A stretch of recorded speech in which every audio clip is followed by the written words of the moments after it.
How's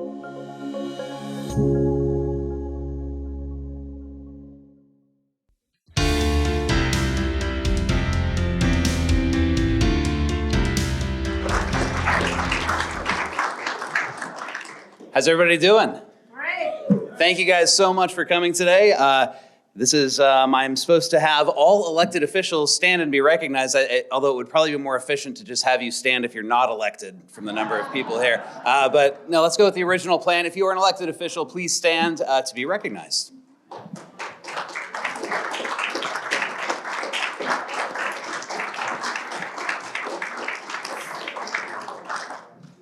Wonderful. Well, as we get started today, you should find some index cards on your table and some pens, as well as apparently some chapstick. Just know which one you're holding. And you can ask any questions you like. There's going to be some members of the Chamber of Commerce staff coming around to grab your questions for the county commissioners, and I will be sifting through them and trying to get as many of them in as possible. I'd like to invite the county commissioners, each by name here. So will Martha Schrader, Commissioner Schrader, please come on up. Commissioner Savas, please join us. Commissioner Fisher.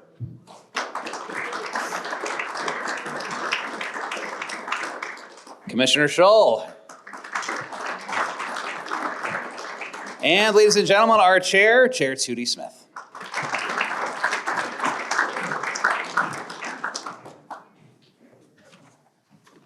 Well, what we'd like to do is have each member come up and give us maybe 1 or 2 minutes of sort of an introduction and what they have accomplished or want to accomplish in the near future. And after that, we will take some questions. So go ahead and jot your questions down and hold them up for the staff.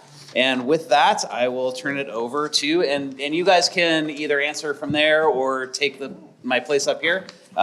That's all just fine. Let's start with Commissioner Martha Schrader. Well, hello, everyone. How wonderful it is to see real people after all of this time. I often felt, when we were going through COVID, how isolating it was and how wonderful it is now to all be together here in one room. Yes. And I have to tell you that Clackamas County has had some unprecedented things happen to us between wildfires, between the COVID response that we had to come up with public health, ice storms. And I know about these challenges because Bill Kennemer taught me everything I know on how to be a good commissioner. and he mentored me. But I have to tell you, Bill, when we first started together, you made it look too easy. This past few years has really been great. Have been really hard and challenging. And I also want to thank all the staff from Clackamas County. Can you guys stand up, please?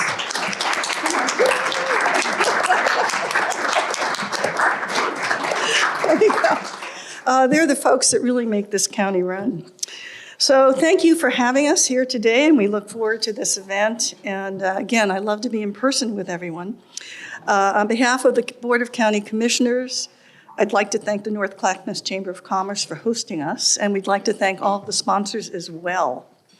As many of you know, since 2014, Clackamas County has been guided by a results-based strategic plan called Performance Clackamas. The program is built around measurable outcomes by our county departments. Guiding this plan are 5 strategic priorities that were set by the Board of County Commissioners years ago. Each priority also has key results, and this board updated those last year. To kick off today's event, each commissioner will relay one of our strategic priorities along with the final results that we seek to accomplish together for each. And I'm going to start with one of my favorites, which is growing a vibrant economy, because I have always been interested in economic development, workforce, and how we work to provide opportunities for people to prosper in our county. There are 2 sought-after results in this important priority. They are, by 2024, 75% of businesses working in Clackamas County report a business-friendly environment that supports stability and growth. By 2026, We want to see a 15% increase in jobs that meet the self-sufficiency standard wage in Clackamas County. We are dedicated, all of us here at this table today, to put our local businesses in positions to succeed. The county's Economic Development Office can help connect small businesses with resources and staff, and also assist businesses looking to locate or expand in Clackamas County. I serve on the local workforce board and Clackamas Workforce Partnership, and as I spoke to people today, I am finding out that we still are having pipeline issues with nurses, lab techs, dental. I know the Kaiser folks, I had to ask about that. So we provide spaces for that education with Clackamas Community College. The other issue we are working on is childcare, and you may say to me, why is childcare an economic development issue? At the national level, where I serve on the Community Economic and Workforce Development Committee, at the National Association of Counties, childcare straddles two different committees. It straddles workforce, community development, economic development, and then human service delivery systems. Because we are finding if people have childcare, it's good for business. It's good for your businesses because you have reliable folks who can come and have adequate childcare and can do the work that you ask them to do. And let me just end quickly. Next week, I have an opportunity to testify to the U.S. International Trade Commission, an invitation I received through the National Association of Counties. I am, as I mentioned, on their Economic Development Committee, and my testimony will highlight Clackamas County as a regional partner in the Portland metro area regarding foreign investments and exports. So we have a lot to offer everyone. Thank you, and Patrick, if you want to, throw me a softball question at one point, ask me about international trade. International trade. Okay, let's do it. I'm going to pass this off to Commissioner Paul Stavis, who's on my right. Okay, great. Great. Well, thank you, Commissioner Schrader. Another strategic priority of the board is to build a strong infrastructure. Our infrastructure goals are, by 2024, funding for the next phase of the Sunrise Corridor from 122nd to 172nd Avenue. Of that, what we now coin the Sunrise Gateway Multimodal Corridor. Those improvements will be committed, hopefully, from the federal, state, and local regional funding sources.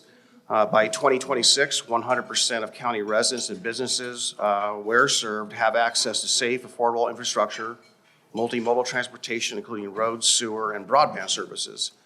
On the second goal, one of the allowable areas for investment with our ARPA funds is to invest in water, sewer, and broadband. And we've committed about $10 million at this point to of our $80 million for the broadband. There's a lot of rural parts of the county that don't have broadband service, and if they do, it's pretty slow. And with all of the working virtually and telemedicine, broadband's a big factor, and also for success in businesses out in the rural areas. So we're pretty excited by that.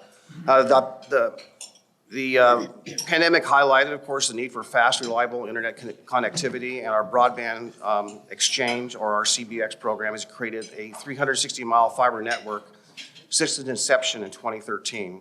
Another significant infrastructure project that's affecting Clackamas County is ODOT's plans to toll Interstate 205. You probably haven't heard a thing about that. So we continue to have great concerns about ODOT's approach and process for the toll project, particularly their insistence to toll Clackamas County before the rest of the region, and to toll all lanes of 205 and actually all the lanes of the interstate system in the region eventually. But Clackamas County's first, unfortunately. We will continue to seek greater collaboration and transparency from ODOT and keep our seat at the table to advocate for the needs of our local residents and businesses. And with that, I'll pass it to, well, it says here Commissioner Schrader, so that can't be right. No, it can't be right. No, that got all jumbled up. So we're going to go with, and by the way, Paul Stavis is the only politician that you can say 2 minutes, and he went 2 minutes and 2 seconds. It was really terrific. So let's go with Commissioner Sonia Fisher. Thank you. So nice to see everyone this afternoon. It's a pleasure to be here. I'm going to address one of our strategic priorities, which is to ensure safe, healthy, and secure communities. Our two goals in this area, one is that by 2025, we will have 1,500 affordable housing units developed. The other goal that is by 2025, we will have new and existing funding for the county courthouse, jail, law enforcement operations identified from federal, state, regional, and local funding sources. So now I get to editorialize. Our public safety priorities, very important to Clackamas County. Unlike some areas in the region or the state, there's been an effort to divest or defund from law enforcement. In Clackamas County, we very much recognize that having safe communities means investment. So we have continued to invest with the new public safety levy that was passed, and we will continue to keep an eye toward safety. Very important to us in Clackamas County. In regards to affordable housing, I just want to share, whereas the metro region passed the bond, which was to give us 812 housing units in Clackamas County, doing it the Clackamas County way, we have leveraged public-private partnerships. We've worked with our nonprofits, our business partners, and we have over than doubled our expected pipeline for affordable housing. So I just got the new number. Gary Schmidt gave it to me before this event. It's 1,700 units are in the pipeline in leveraging those bond dollars to create more housing. So that's a big success.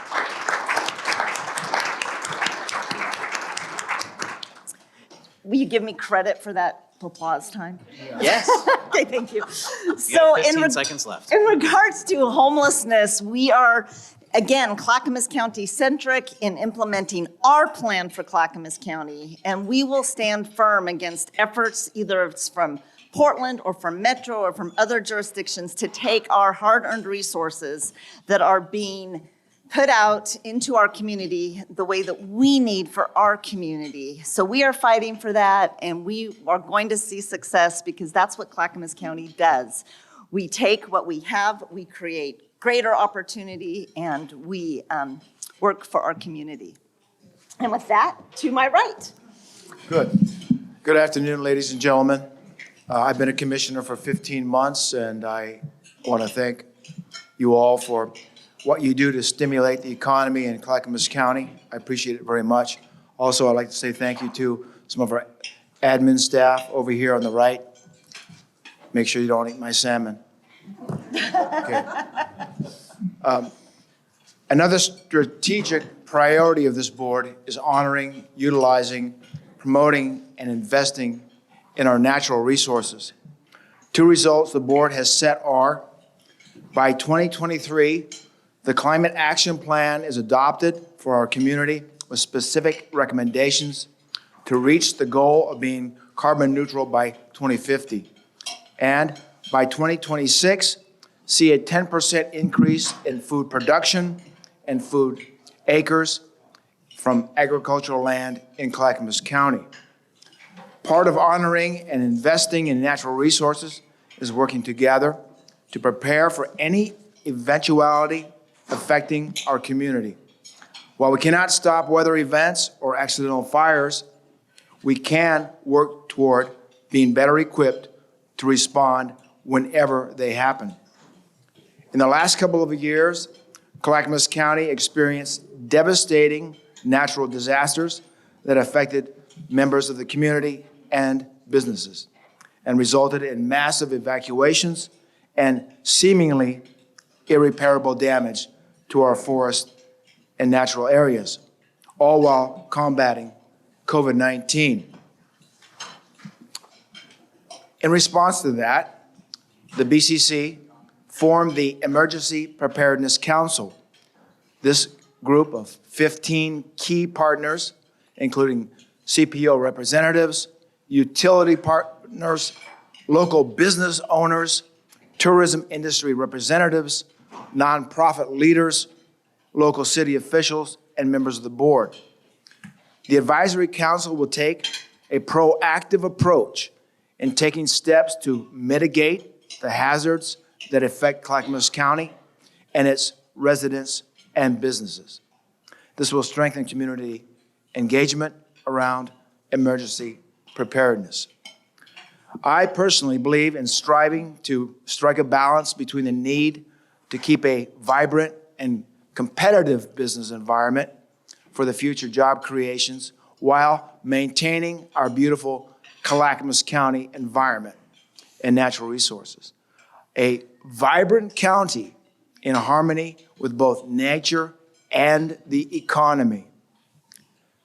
And at this time also, I'd like to mention that it is important that all of us work through our representatives to the state legislature and to the U.S. Congress to change laws that currently affect our natural resources, and in particular, the harvest of our very vast timber resource. Thank you for having us here today. We all look forward to your questions. And now, Tootie Smith, the board chair, will share some final words before we move on to the program. Thank you very much.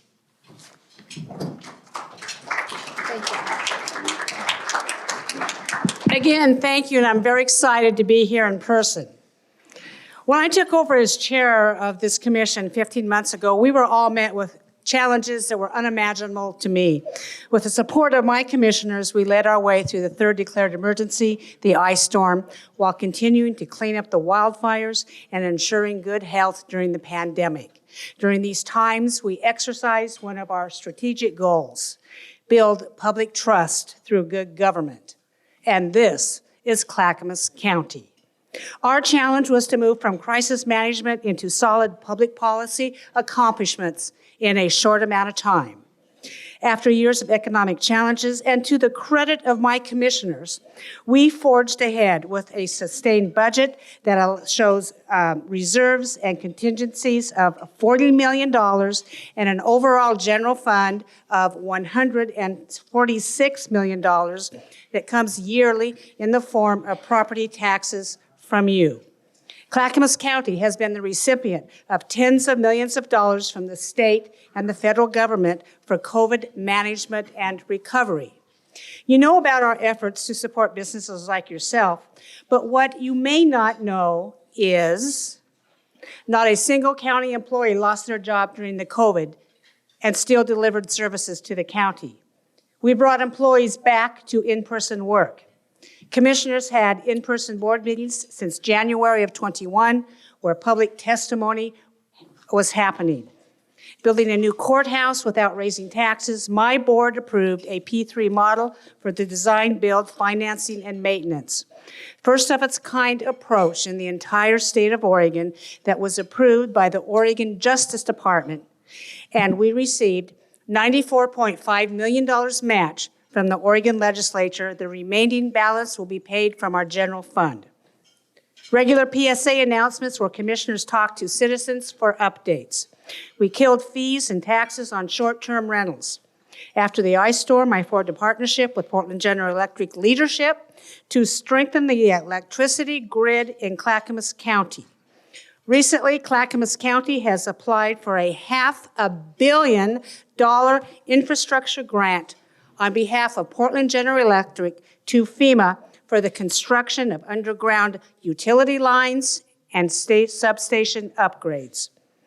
Secured $300,000 funding to the Museum of the Oregon Territory, partnering with the Grand Ronde Tribe. Secured $650,000 grant to partner with the legislative money for the Founders Clinic to be built at Clackamas Community College. Land use approval for the continued medical clinic at Rolling Hills Church, avoiding lawsuits. In our industrial land, we approved the use of metal siding instead of brick, which means lower costs for businesses to locate to Clackamas County. Started the first of its kind, an emergency preparedness council of 15 volunteer members to respond to declared natural disasters. We passed Business Recovery Resolution, History and Cultural Resolution, Nonpartisan Governance Resolution, Agriculture Emergency Resolution for crops related to the heat dome event. Public safety support for voters approved a 12-cent increase in Clackamas County Sheriff patrols. Referred the formation of the Hoodland Park District to the voters. First in the state, Monoclonal antibody treatment for COVID-19. The first test case was in our own Clackamas County Clinic. Providence Health Systems partnered with us to provide treatment at their clinics, lowering the influx into our hospitals. Supported choice on vaccinations while offering vaccinations for anyone who wants one. Offered religious and medical exemptions to employees who chose not to become vaccinated. Building new internet connections to underserved rural county with $10 million in ARPA funds. Building a new livestock barn and RV park at the fairgrounds with our legislative partners. Building a new transportation maintenance facility on Beaver Creek Road, and selling Big Blue at Abernathy to a developer where that property will go back on the property tax rolls. Moving ahead with funding on homeless solutions for housing. 50% cash equity position in a new $19 million OSU extension building for agriculture right on our Red Soils campus. Generational land use approvals that will offer affordable housing for all. Adding farming production to our 10 goals of strategic plan. Issued $250,000 in small cash grants. I've been appointed to the State Commission on the Willamette Falls Locks. Thank you, Commissioner Schrader, for passing the baton.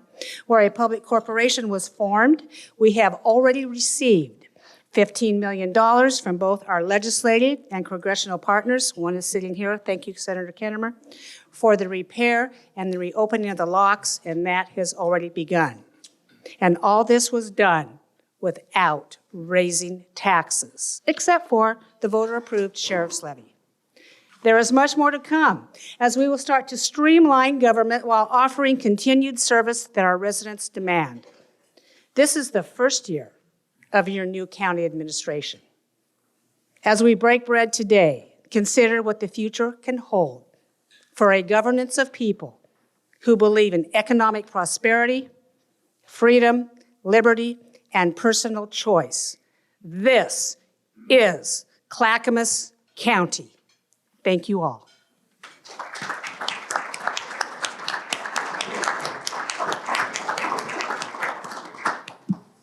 All right, thank you very much. And Chair Smith is not used to speaking without someone hurling insults from the audience. I'm glad you didn't do that this time, so thank you.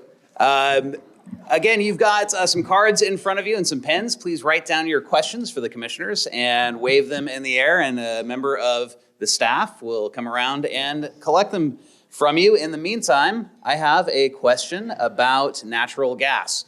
A lot of jurisdictions are banning natural gas in new construction. What are you as a commission doing to assure access to affordable energy for the residents of Clackamas County? And with all these questions, we don't need to have everybody answer. If you want to fight amongst yourselves as to who's most passionate about something, that's just fine too. So I'll turn it over to you guys.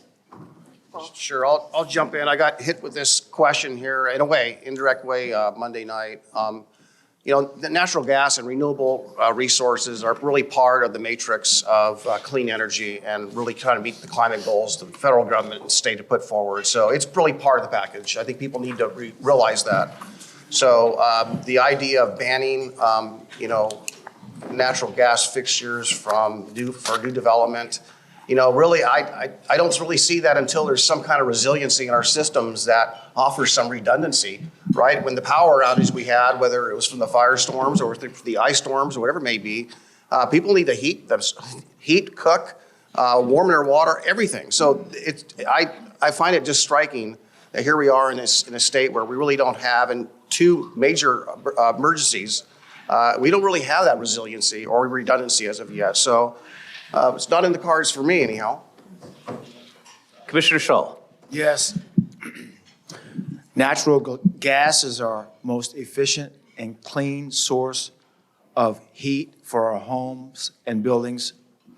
And the idea to get rid of natural gas in order to make for a cleaner environment makes no sense to me. When we look at the environment, when we look at our desire to have a clean, healthy environment, we have to look at it in light of our economy and our ability to be competitive Natural gas is a resource that we must keep and use. Commissioner Fisher. Thank you. I just want to share what the county is doing. We are in the midst of developing a climate action plan that is very extensive. It's one of its kind in the state, where we are reaching out to our stakeholders across Clackamas County to really look at what are the strategies that work in our community? What do we want to focus on? How are we going to reduce our carbon footprint? We have vast agricultural lands. We have timberlands. We have opportunities in our county to really be unique. And as far as the direct question on natural gas, we have not discussed that as a governing body as to any policy changes or procedures. And I don't know if Chair Smith is going to plan, along with Commissioner Schrader, Vice Chair, to bring that on the agenda. But at this point, you heard it. You heard our agenda. It is massive, and we are focused there. I'd just like to add something here as I think about this. I think that renewables in the future are going to certainly help us, reduce climate impacts.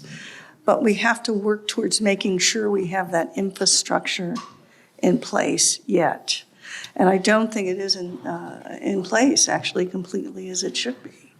I think that I agree with Commissioner Shull that we really need to have that resource for natural gas. But it also means that we work with Lori Olin to make sure that her company is building the pieces for wind power. And we also need to be looking at the electric grid. How do we expand it? And if we're moving, for example, towards something like electric cars as part of this whole continuum of moving from natural gas and fossil fuels in order to make that happen, I think you really have to think about where's that infrastructure? We're not there yet. And I have always felt that natural gas was the most logical way to bridge those pieces so we can move to, frankly, a greener economy and more sustainable energy sources. But to throw the baby out with the bathwater is not certainly anything that I would advise. And I suspect most of my commissioners agree with me on that. All right, well, let's talk about tolling. That's probably what everybody's most interested in Clackamas County. There's a lot of other proposals out there. I don't think I even know exactly what the specific proposal is. Can you talk to us about what the board's position is on tolling and what that looks like right now? I'll go ahead and answer that. I think we're all in agreement. But first of all, I want to thank two of my commissioners, Commissioner Paul Savas and Commissioner Mark Scholl. They've been doing the frontline work for us, and we divide up duties. And so they have been very generous in their time. In fact, Commissioner Savas was in the impact meeting this morning, and he can follow my statements. Our position has always been that on tolling, do not toll Clackamas County first, and please do not toll all 3 lanes at the same time. It'd be an economic disaster. Not only that, diversion would happen in our county roads and our city streets that is not built for that. It's also economically terrible, for the moms taking the kids to the dentist office or soccer practice or just your regular commute. So we have been working very, very hard on that. We also have a transportation value statement that I think you all would find really interesting. It's on our website. Read that. And it's very complicated, and the problem with ODOT is they won't even tell us how much it's going to be. They don't even tell us where the tolling stations are going to be.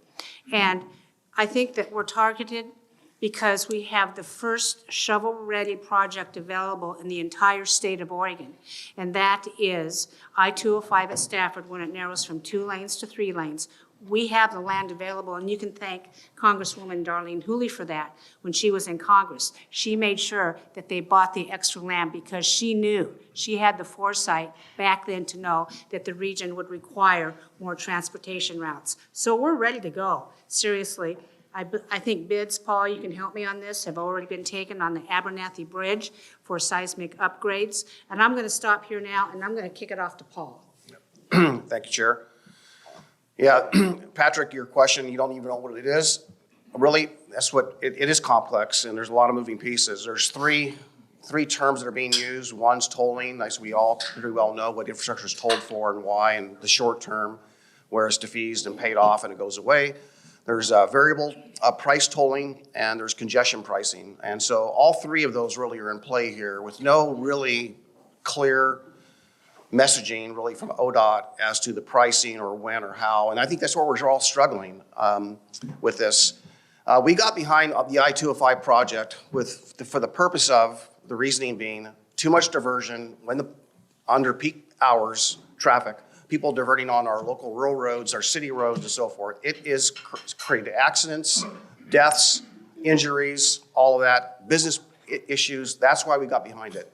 And that was at peak hour. And now what they're proposing to do is to toll us 24 hours a day, 7 days a week, and that's going to create diversion through that whole, far greater diversion with the incentive of trying to avoid a cost, the fee. This particular section of I-205 is not ready. It does not have any frontage roads, has no parallel routes, does not have alternatives, and congestion pricing is based on getting people to change their behavior in a corridor where there's no alternatives. How does one change your behavior? I could go on about this. I'm happy to take any more direct questions. We could be here all day, but I did testify this morning at JPAC, and we're really hoping that the Metro Council will take a vote, basically you'll hit the pause button and say, ODOT, we're not quite there. Thank you for what you've done, but we're still not there. That's my hope. And we'll find out here hopefully in short time. My staff will probably text me when they know the outcome of what's happening this morning at JPAC or at Metro. Thank you.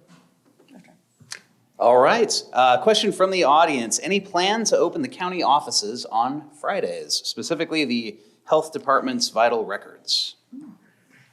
Interesting. Well, in order to do that, we'd have to go back into labor negotiations. We have 2,200 employees. We just finished very intense rounds of contract renewals. I have no plans for that. If vital records aren't open on Fridays, that's good to know. Most of our essential services are open on Fridays. Our health clinics, our clerk's office. If you need any information, sheriff's, of course.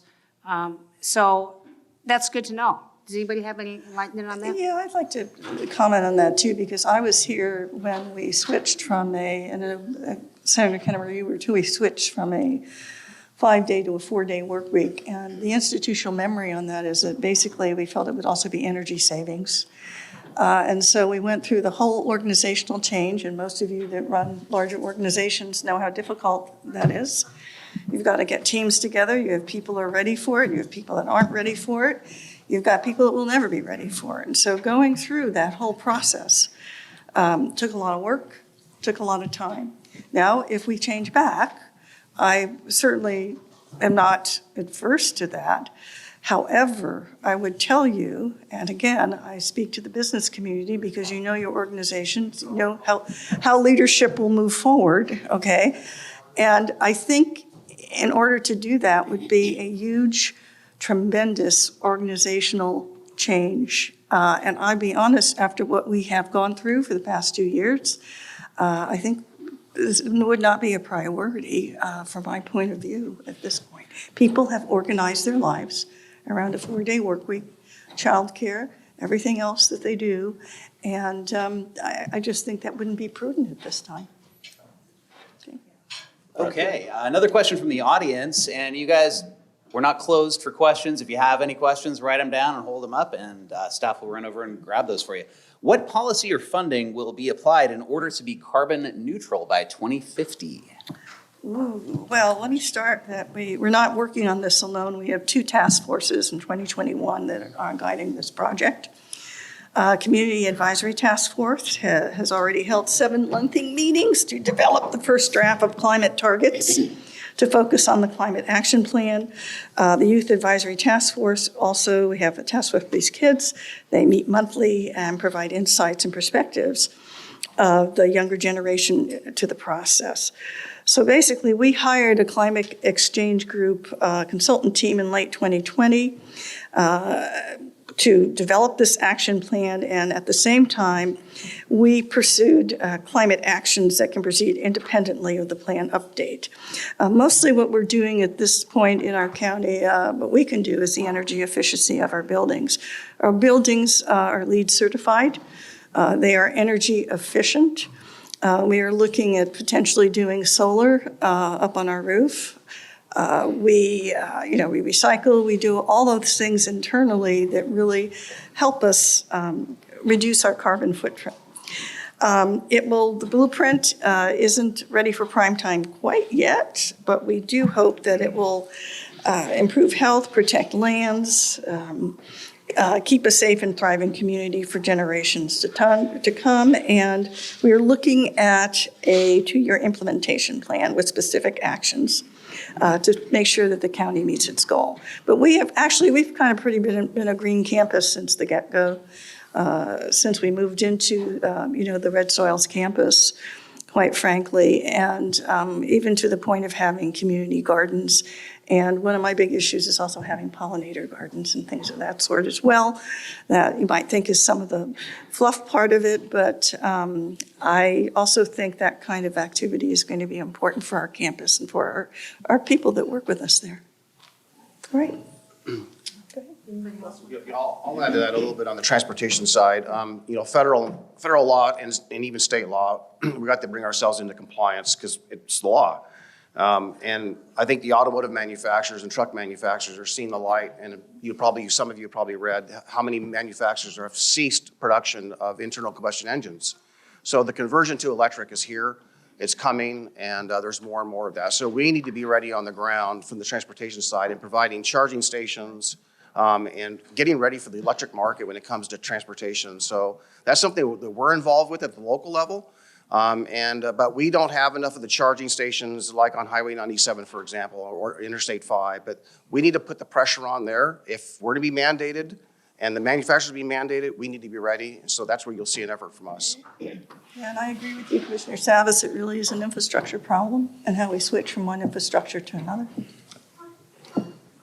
Part of the, I'm just going to insert real fast, Patrick. Please. Yeah, part of the, is it $1.3 billion that came from the federal government? The Oregon Transportation Commission has allocating that money out. They have said they will be planting more charging stations throughout the county. Not tolling stations. Oh, wow. Yeah, we're going to toll you everywhere. We have that on tape. We're going to tell the grid now, huh? Yeah, charging Right. stations. So they'll probably be popping up. All right, well, let's talk about the homeless situation. What are we doing differently than Multnomah County, and what's working and not working in Clackamas? Sonia. I'll go ahead and start off with that. We have, our last point in time count we had 1,100 unsheltered people in Clackamas County.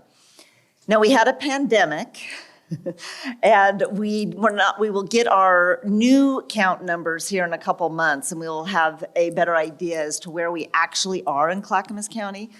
But I think one thing to keep in mind is Clackamas County isn't Portland. We have a very different situation in Clackamas County. I've spent time, and I know my fellow commissioners have in years past, when we did the homeless count, actually talking to people who were unsheltered.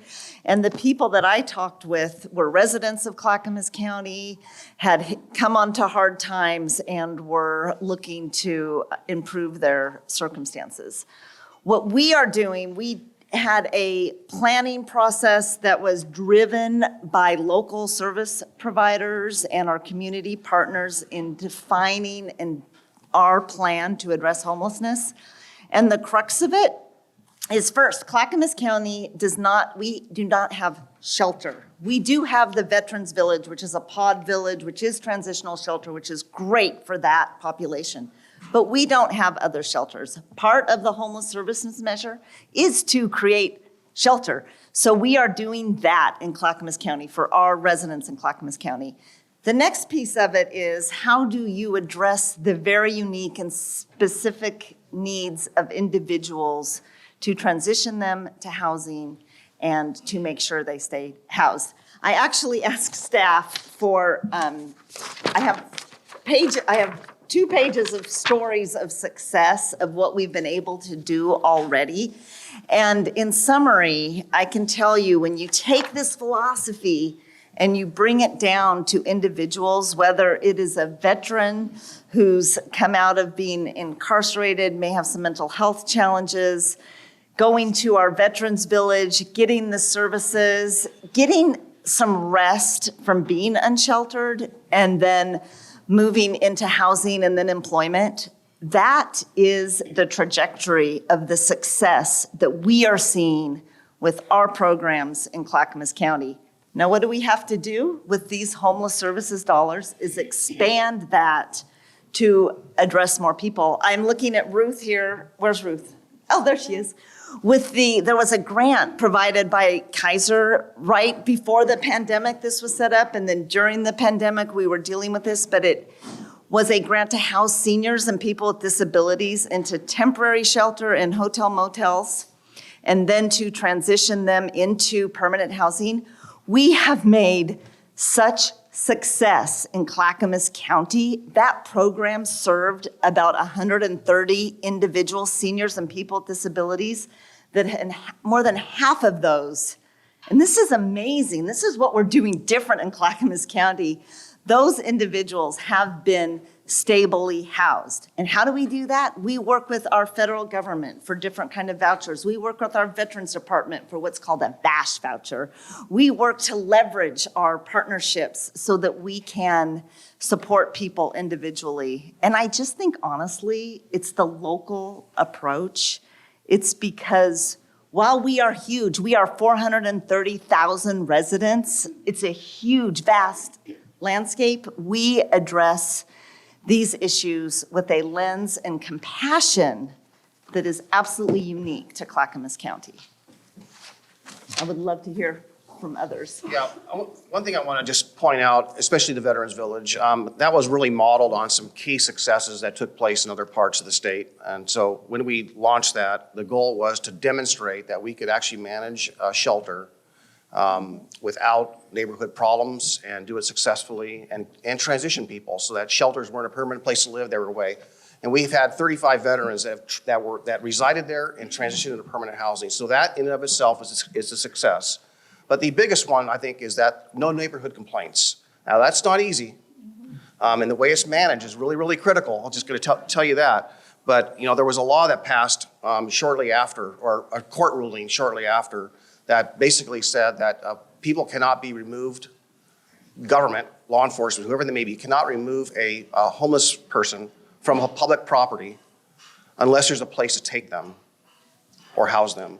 So that's really been a challenge. So we all know that we have this responsibility to house people. But the biggest problem I think that we have, the hole I think we have in this state, in this region, is we do not have adequate, what they're called sobering centers for our emergency people to take folks, or whether they're drug alcohol treatment centers, or whether it's mental health, or both, all the above. We don't have adequate facilities for those people to either get detoxed or get the help they need, long-term help. What we do have is some money and some apparatus, if you want to call it that goes out and treats and helps people on site or at their place of residence or their shelter, but that is not really enough, and we need to do better. And the state says, oh, you need to do that at the local level, and the locals say, oh, you need to do that at the state level, and this is not an answer. We need to do it. It's going to take, but it needs to be a regional lift. And I think we need to work together as counties to come up with a way to duplicate what Lane County did, for example. A lot of successes in Lane County, just 100 miles from here. If they can do it, we can do it.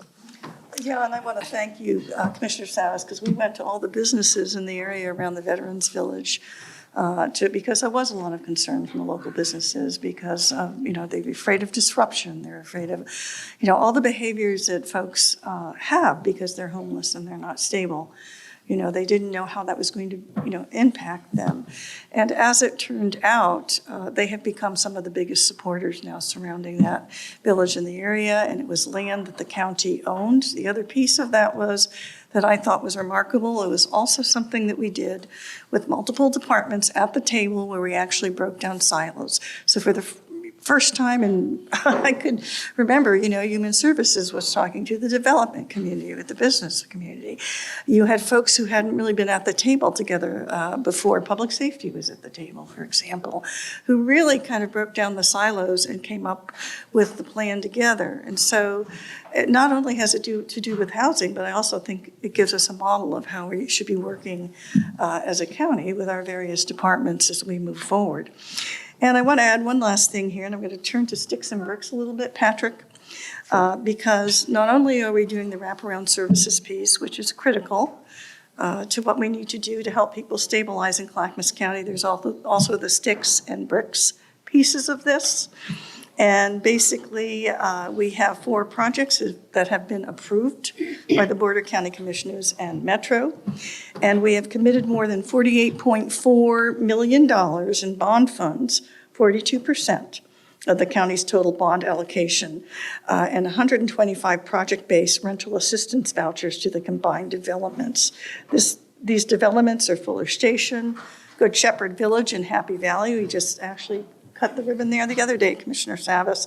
The Maple Apartments in Oregon City, Tukwila Springs in Gladstone, and the bottom line that we are now adding with partners like Catholic Charities, over 400 units, 461 new units. Is it enough? No, it's not enough. And I'm hoping that we can, I see Dave in the audience, I keep hoping that we can partner with the home builders, potentially working with you to actually look at innovative ways to just actually increase housing capacity, because that's an issue. There's nothing on the market now that is affordable for a number of people, and that's a big issue. So folks who could potentially move up and open up more housing, they can't afford to kind of move up that housing, continuum and level. And somehow, with the help of the home builders and our business community, we've got to fix that. I want to do a quick shout out to the Home Builders, Yeah. Home Builders Foundation. They have helped us with a number of facilities, the Veterans Village, we've got Clackamas Women's Services, Anissa's Place. They've done a lot. They're doing a lot around the region, so I just want to do a shout out to the Home Builders Foundation. Thank you. Thank you.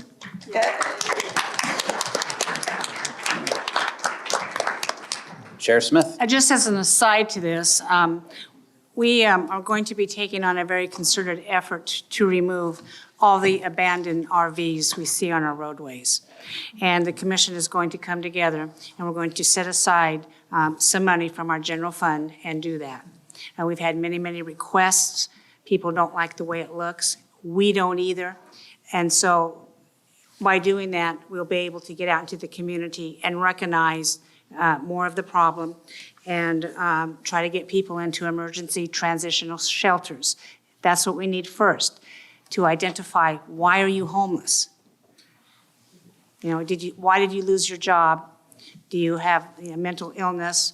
Do you have drug addiction? I would maintain, if I was homeless for a week, I would have a mental illness, because I'm not sure I'd be able to survive.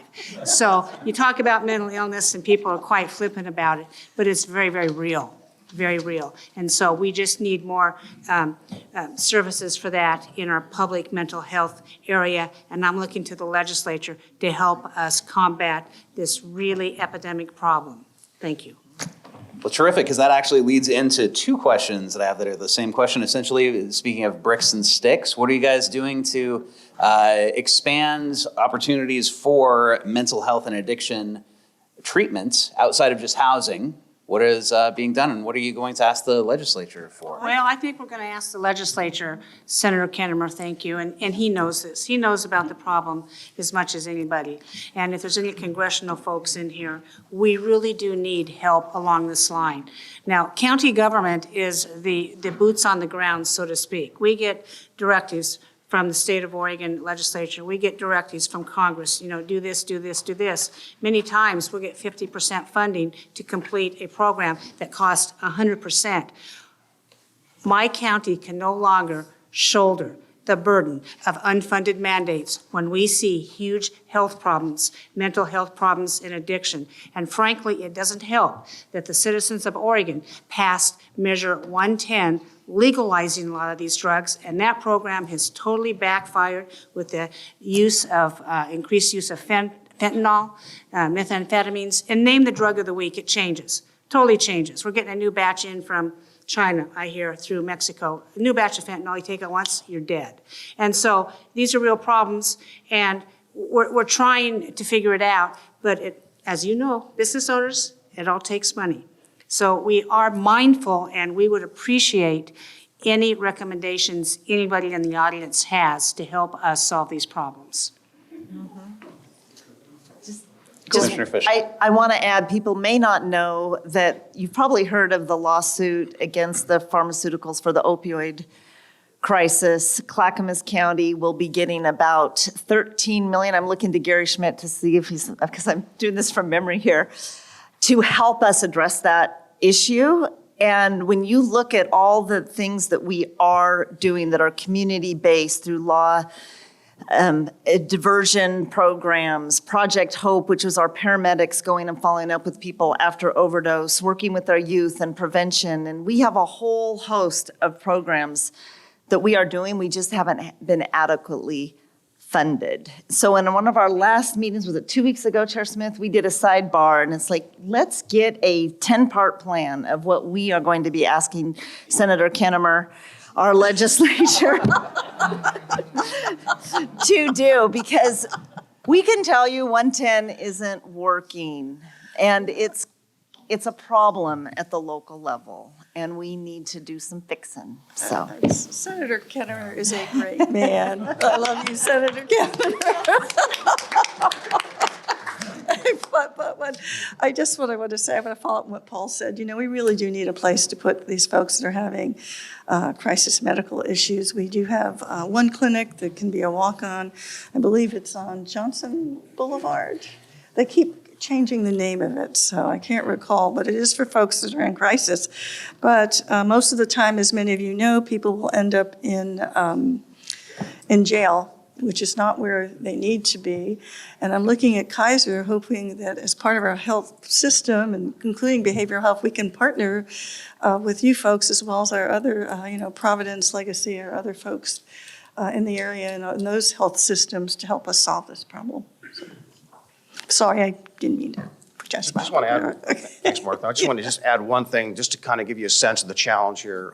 Late last year, I sat in on a Zoom meeting with the state, and they talked about the shortage of mental health treatment. There were 553 vacancies in the state of Oregon late last year. So I'm sure that number is as high or higher today. So even if we build it, we got to find a way to actually staff it, right? And Oregon has very high requirements for education and certification for mental health treatment. That's a challenge.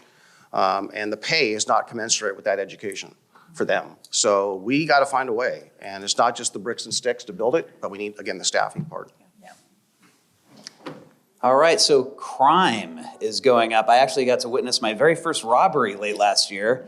It was in Portland, though. But what are you guys doing to dial back the crime, both property and violence? Well, we took advantage of the legislature, and then when they offered a 50% match for a courthouse, and Senator Kennemer helped us with that too, because a county courthouse is a county core function dating back to statehood. And during the formation of statehood, also the sheriff was formed as well to protect people's property. That was very important county core function. This commission put out to vote a 12% increase for the sheriff's patrol at the request of the sheriff, because she said, my budget is going backwards. So we were able to put more for patrols out, and that tax collection will not start until November. It takes about a year and a half after a vote for your tax monies to come in. The sheriff is gearing up to do that. We have also given our district attorney, Gary, 6 new assistant DAs, or 8? 8. And they've asked more in the new budget going forward, and I don't know what the new budget's going to be because we haven't done it yet. It's in May. The sheriff has also asked for more money for more patrols. And it's a big hit on our general fund, because our general fund, as I mentioned earlier, of $146 million, over 65% of that general fund goes to public safety in Clackamas County. So it's just not enough to have the officers on the street as a deterrent. After a while, our criminals are going to figure out, oh, if there's not room in our jail, heck, I can just commit a crime, go have a shower and a meal, and I'm out in 10 hours, right? A lot of them do that. Oh, well, there's not enough assistant district attorneys to prosecute because the courthouse doesn't have enough courtroom space. That is the issue why we're going for a new courthouse. By population, we're supposed to have 12 new courtrooms. I believe, Gary, we're building for 14 new courtrooms, so it will last 75 years to account for further population. So we have made our public safety a top county priority. Which commissioner addressed that today? I did. Sonia. So, and you might want to talk about it. And we are very, very serious about it. I believe it is the top polled question right now, and there's a lot of opinion polls going out because of the elections. All the polls I have seen have said that people are the most concerned about crime, their safety, and that there's adequate funding for public safety. And here at Clackamas County, it's one of our top priorities. It's a personal priority for me because I'm a fourth-generation Clackamas County resident. I like living in Clackamas County. I like the safeness and the beauty and the business prosperity of Clackamas County, and I know we all want to keep it that way. Commissioner Shull. Clackamas County is a law and order 24/7, 365 county. Some of the counties around us are not. We have never suspended law and order in Clackamas County. We don't intend to. Our police forces in our cities and our county sheriff department are well-trained and professional. Criminals know that if you break the law in Clackamas County, you're going to do some time. Our district attorney is an effective district attorney. Recently, there's a high-speed pursuit out of Multnomah County. Our deputies got in behind that car and finally pulled him over. When the driver of the stolen car got out of the car, he asked the deputy, "Where am I?" The deputy said, "You're in Clackamas County, boy. You're going to jail." And so the word's out. There's words out. Clackamas County is probably not the best place to commit a crime. And as we look at cities in the United States over the last, since George Floyd, any city that suspended law and order, like Portland, they got some real bad things that happened. So you can always count on in your business in Clackamas County that you're going to have law and order 24/7, 365. All right, in our final 2 minutes here, we have 4 questions left, so I'll let you pick, Chair Smith. Oh, okay. There you go. Oh, no, okay. Ask Martha. Okay, she picked the longest one, so I'm going to take half of the 2 minutes to read the question. Oh, dear. China is building 38 megawatts of coal-fired capacity this year, 45 megawatts next year. The battery for one electric car requires moving 500,000 pounds of dirt using a machine that burns 150 gallons of fuel per hour. Will our climate action plan be based on these realities, or is it wishful thinking and good intentions? I pass. Hey, you picked it. Commissioner Shull, take one for the team. The electric car is a new technology, and it doesn't come cheap.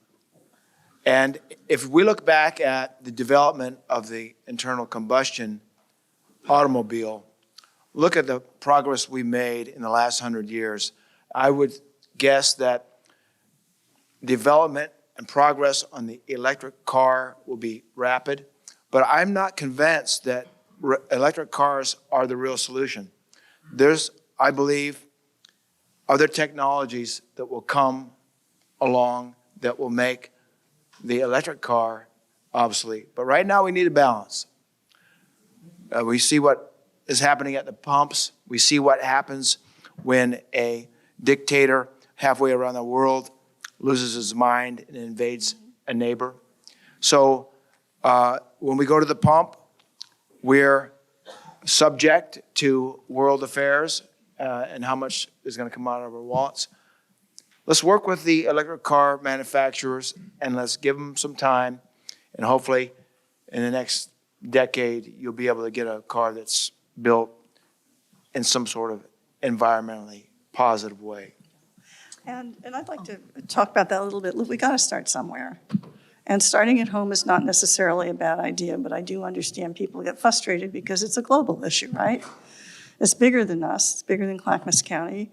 It's bigger than our nation in many ways. I will tell you, and I think, Patrick, you've been to China, I think. Yeah, so have I. And the last trip I went before everything, kind of closed down, there is a move in China to start looking at greener technologies and greener energy. They are beginning to realize that having air that they can't breathe is hurting their people and their children. Now, I can't speak, obviously, recently what's been happening because we've been so closed down, but I will tell you the Oregon-China Council is working on that. They send delegations here when they are allowed to, and looking at environmental issues for that regime over there is something it evidently is, I believe, is going to be happening. Keep your fingers crossed, obviously. It is a totalitarian regime from the top down, and we can only hope that they're being, truthful and wanting to move ahead with that. But that's the message I got when I visited. What did you learn, Patrick? Emily? Well, speaking of carbon emissions, I see smoke coming out of Commissioner Fisher's ears at the question. So I'll give you the last word, Commissioner Fisher. Thank you. I love the question. Is it wishful thinking? Because what's so important is that our plan is a community-driven, Clackamas County-centric plan. So what we approve in 2023 will be based on the input of our community and encourage your engagement, not only on our climate action plan, but on just essentially everything we do, because a strong, stable foundation of our economy and a thriving business is where we build from in our community. So hold us accountable, please. We don't want wishful thinking in any plan that comes out of Clackamas County. We want strategic, measurable results, which is what you've heard about today. Performance Clackamas, our strategic priorities that are measurable. And I can speak for every one of my commissioners because I know it's true, appreciate the partnership with you and all of our business community to help keep us focused on what is best for Clackamas County. Fantastic. Well, I want to, before we applaud and thank you for everything, I want to personally just say that this is a weird time in our lives. Everybody's super feral right now, right? And anybody that's holding a public meeting right now is really putting everything in jeopardy. And you guys have, maybe Sonia hasn't had anybody protest her, but I think everybody else has. But it's been absolutely awful. And these guys are public servants. And no matter which side of the fence you are, whether you agree or disagree with anything, I think we all agree that we need to do that more civilly. And these guys have been going to war every day and getting just the opposite from their other side. So I think it's a good idea for us to say thank you for your service and thank you for coming to talk to us today about everything going on in the county. We really appreciate you guys.